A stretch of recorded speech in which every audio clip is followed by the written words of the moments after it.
बाढी पहिरोमा परी ज्यान गुमाउनेहरूप्रति हार्दिक श्रद्धाञ्जली।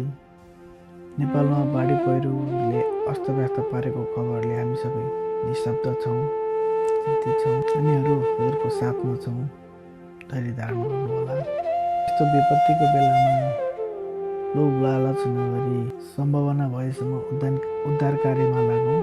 जोखिममा पर्नुभएकाहरूलाई सुरक्षित ठाउँमा पुर्याई राहतको व्यवस्था गरौँ।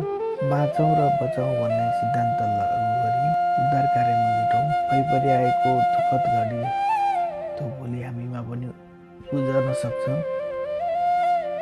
यो सोचेर काम गरौँ। कति फेरि कमाउन सकिन्छ, पहिला शरीरलाई नै सुरक्षित राखी बचाउने प्रयास गरौँ। तर गुमेको शरीर फर्काउन सकिँदैन। मानवता देखाउँ, जीवन बचाउने प्रयास गरौँ, लोभ लालच नगरौँ।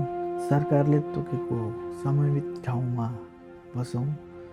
सरकारको सूचना अनुसार अगाडि बढौँ। समयमित भई जोखिम हुनबाट बाँचौँ र बचाउँ। जय नेपाल।